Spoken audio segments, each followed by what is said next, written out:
ఎంత గురువాయూరప్ప. దేవుడా చెప్పు భక్త. స్వామి ఇప్పటిదాకా ఎలాగో సింగిల్ గా నేర్పించు, ఎప్పటికైనా లైఫ్ లో ఒక లవ్ స్టోరీ రాయి స్వామి.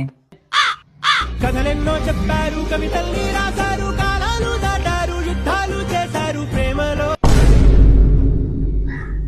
స్వామి ఇప్పుడే కదా స్వామి అమ్మాయి లవ్ అంటూ లైఫ్ మంచిగా తయారవుతుంది. నువ్వేంటి ఇక్కడ, నేనేందుకు ఇక్కడ ఉన్నాను? ప్రేమించిన అమ్మాయి మోసం చేసిందని సూసైడ్ చేసుకుని చనిపోయావరా గాండు. దేవుడా నువ్వు నన్ను మళ్ళీ భూమి మీద పంపించి ఆ అమ్మాయి ఏదో నన్ను లవ్ చేసి మీ ఇద్దరం పెళ్లి చేసుకునేలా చూడొచ్చు కదా.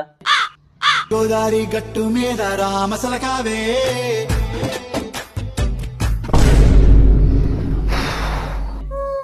అమ్మాయికి నేను నచ్చాను, మంచిగా పెళ్లి చేసుకున్నాం, ఇంకెందుకు స్వామి నేను చచ్చిపోయాను. ఆ అమ్మాయి వాళ్ళ నాన్న ఎంత మాదిరి వారి కత్తితో నిన్ను కసా కసా కసా పొడిచి చంపినారు.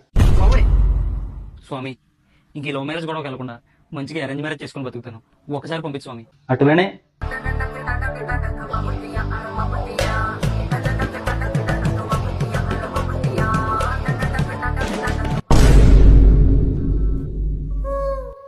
ఏ ఎందుకంటే నువ్వు చచ్చావు కాబట్టి. అదే ఏ ఎందుకంటే నువ్వు పెళ్లి చేసుకున్న అమ్మాయి ఆల్రెడీ ఒకరిని ప్రేమించింది కాబట్టి, ఆ ప్రియుడితో కలిసి నిన్ను చంపింది కాబట్టి.